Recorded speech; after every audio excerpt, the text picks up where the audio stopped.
হাত ধুয়ে নাও।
অন্তু খুব হাসি খুশি ছেলে, পড়াশোনায় ভালো। অন্তু খেলাধুলায়ও বেশ, কিন্তু একটু চঞ্চল।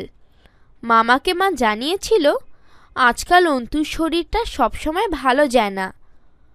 প্রিয় ভাগিনাকে অনেকদিন দেখেননি মামা, তাই ছুটি নিয়ে দেখতে এসেছেন। অন্তু বাইরে খেলা করছিল। মামার আসার কথা শুনে ছুটে চলে আসে ঘরে।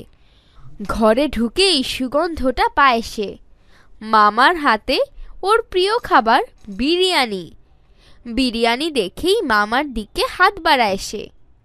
তর সইছে না তার, প্যাকেট খুলে নিয়েই হাত দিয়ে খাবলে খেতে শুরু করে।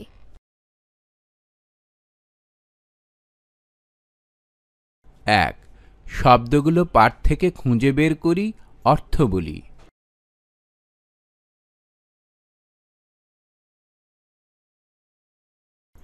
2, যুক্তবর্ণগুলো দেখি ও যুক্তবর্ণ দিয়ে গঠিত শব্দগুলো পড়ি ও লিখি।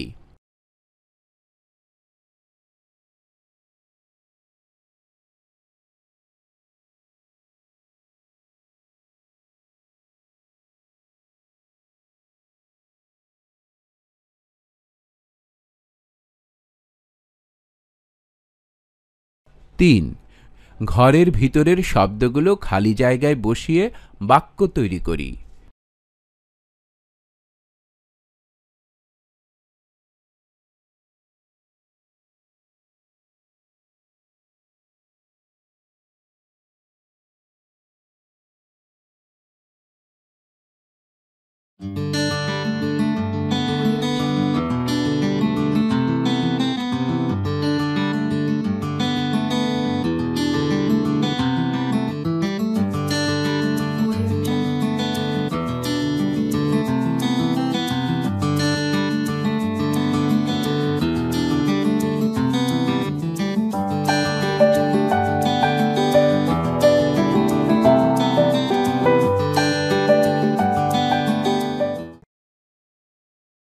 কি যে মজা মামা!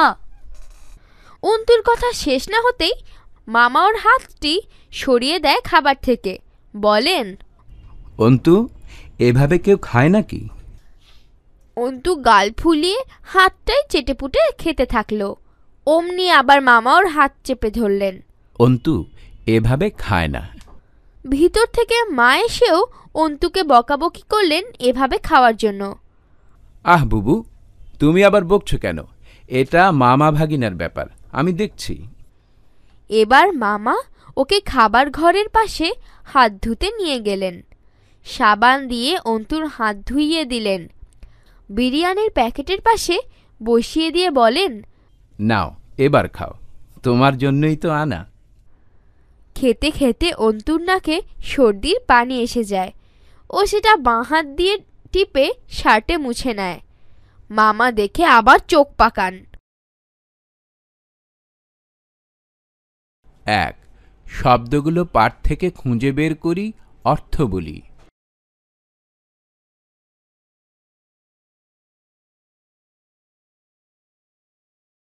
2, ঘরের ভিতরের শব্দগুলো খালি জায়গায় বসিয়ে বাক্য তৈরি করি।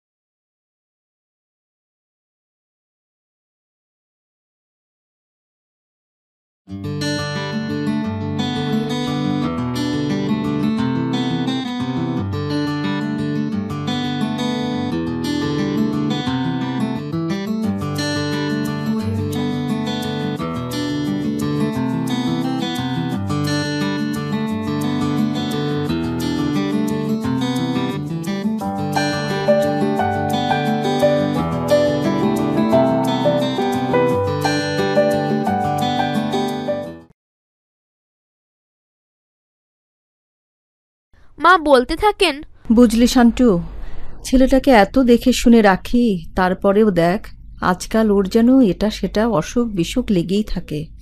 ভাবছি ভালো ডাক্তার দেখাবো। বাবা তাতে যোগ করেন, সান্টু, তোমার জানা ভালো ডাক্তার কেউ আছেন? আচ্ছা, আমি দুদিন আছি, একটু দেখে নি। মনে হয় ওর কোনো বিশেষ অসুখ নেই। ওর দরকার আরও সতর্ক হওয়া। একটু পরেই দেখা গেল অন্তু টয়লেট থেকে বের হচ্ছে, তারপর সোজা ছুটে চলে গেল বাইরের খেলায়। সন্ধ্যায় মামা অন্তুর সঙ্গে কিছু সময় কাটালেন। ওর সারা দিনের চলাফেরা, মুখ হাত ধোয়া, গোসল করা, খাওয়া দাওয়া সব কিছু সম্পর্কে আলোচনা করলেন। পরদিন বিকেলে অন্তুর সঙ্গে মামা মাঠে গেলেন। ঘরে ফিরে মামা নিজে দাঁড়িয়ে থেকে অন্তুর মুখ হাত ধোয়ালেন। মা দেখে মুচকি হেসে বলেই ফেললেন, আমার কথা তো শোনো না বাছা, এখন মামা এসেছে বলে কত ভালো ছেলে। 1. শব্দগুলো পাঠ থেকে খুঁজে বের করি, অর্থ বলি।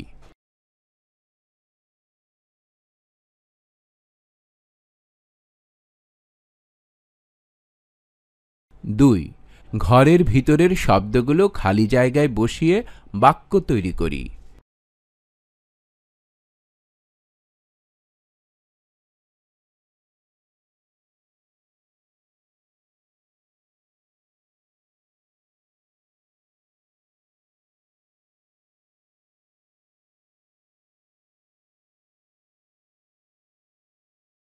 বাবা হেসেই বললেন, না না, অন্তু তো বরাবর পরিষ্কার পরিচ্ছন্ন আর ভালো ছেলে। মামা বলেন, হ্যাঁ, ভালো ছেলে বটে, তবে পরিষ্কার পরিচ্ছন্ন কতটা সেটাই তো দেখছি। তারপর অন্তুকে বাবা মার সামনে বসিয়ে মামা বললেন, আমি সব দেখলাম ভাগিনা, তোমার একটা অভ্যাস ভালো করতে হবে, আর তা হচ্ছে হাত ধোয়া। তুমি ঠিকমতো হাত ধোও না, হাত পরিষ্কার করো না, বিশেষ করে খাওয়ার আগে ও পরে, আর টয়লেট থেকে এসে। নাকের সর্দিও যেমন তেমন করে মোছো, তারপর হাতও দেখলাম ধোও না। এগুলো মোটেই ভালো নয়। পরিষ্কার পরিচ্ছন্নতার প্রথম কাজই হলো ঠিকমতো হাত ধোয়া। তোমার নখগুলো পরিষ্কার নয়, রোগবালাইয়ের শুরু কিন্তু এখান থেকেই। 1. শব্দগুলো পাঠ থেকে খুঁজে বের করি, অর্থ বলি।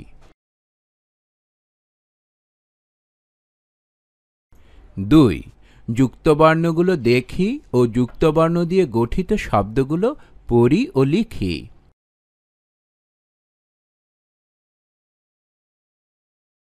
দেখো মামা, আমার হাত তো পরিষ্কার দেখাচ্ছে না।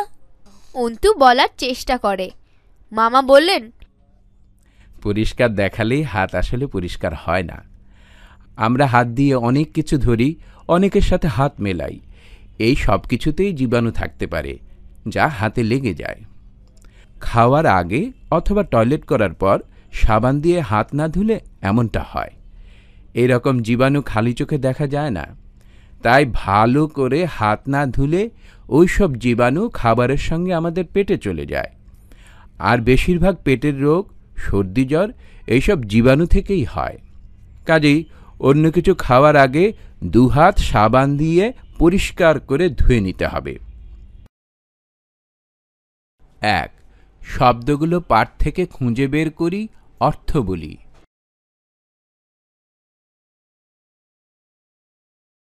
2. ঘরের ভিতরের শব্দগুলো খালি জায়গায় বসিয়ে বাক্য তৈরি করি।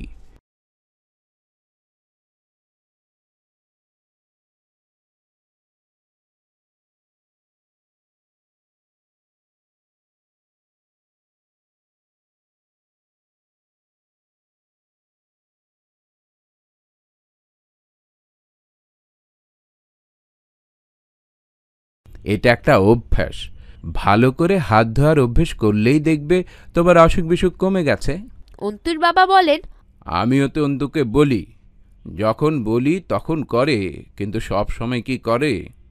মা বললেন, শুনলি তো বাবু সোনা, মামার কথাই না হয় শুনলে। মামা এবার অনেক আদর করলেন। অন্তু খুশি হয়। মামাকে বলে এখন থেকে সে খাওয়ার আগে সাবান দিয়ে হাত ধোবে। অন্তু আর যাই হোক মামার কথা ফেলবে না, কারণ সে মামার মতো হতে চায়। ঘুমোতে যাওয়ার আগে অন্তু মামার কাছে কথা দেয় ঠিক মতো হাত ধোবে। সবাইকে বলবে, সুস্থ থাকতে চাও তো হাত ধুয়ে নাও। 1. শব্দগুলো পাঠ থেকে খুঁজে বের করি, অর্থ বলি।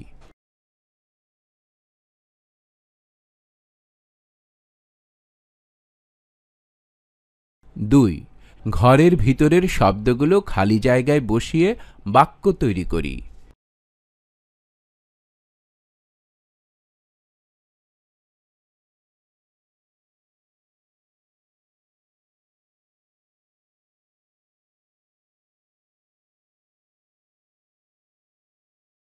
1.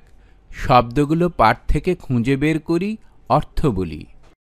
চঞ্চল, খাবলে খাওয়া, চেটে পুটে, অসুখ বিসুখ, টয়লেট, জীবাণু। 2. ঘরের ভিতরের শব্দগুলো খালি জায়গায় বসিয়ে বাক্য তৈরি করি।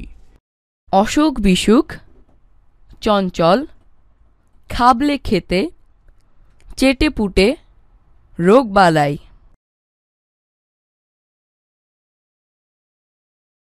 ক. চড়ুই পাখি অনেক চঞ্চল হয়। খ. ক্ষুধার্ত লোকটি খাবার পেয়ে খাবলে খেতে থাকল।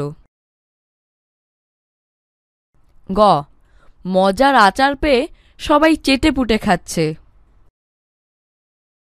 ঘ. শরীরের যত্ন না নিলে রোগবালাই লেগেই থাকবে। ঙ. অসুখ বিসুখ থেকে বাঁচার জন্য পরিষ্কার পরিচ্ছন্ন থাকা চাই। 3. বাংলা ভাষায় অনেক রকমের শব্দ রয়েছে, এদের মধ্যে বেশ কিছু বিদেশি।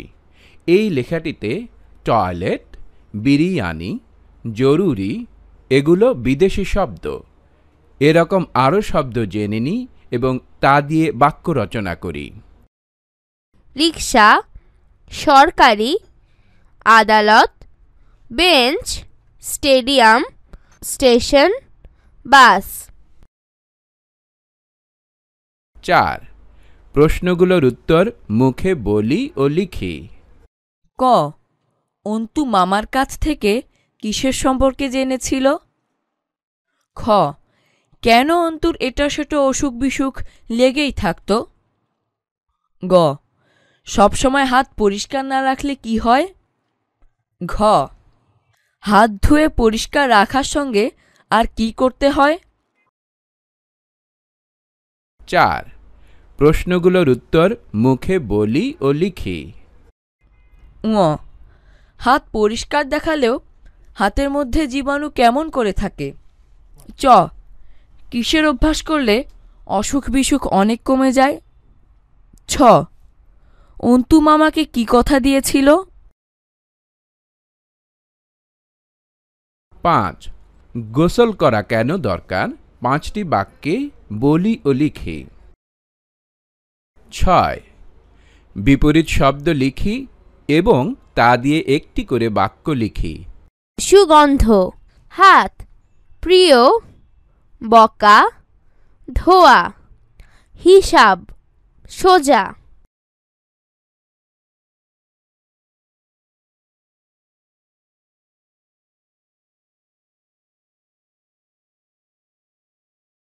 7. কর্ম অনুশীলন। যুক্তবর্ণগুলো দেখি ও যুক্তবর্ণ দিয়ে গঠিত শব্দগুলো পড়ি ও লিখি।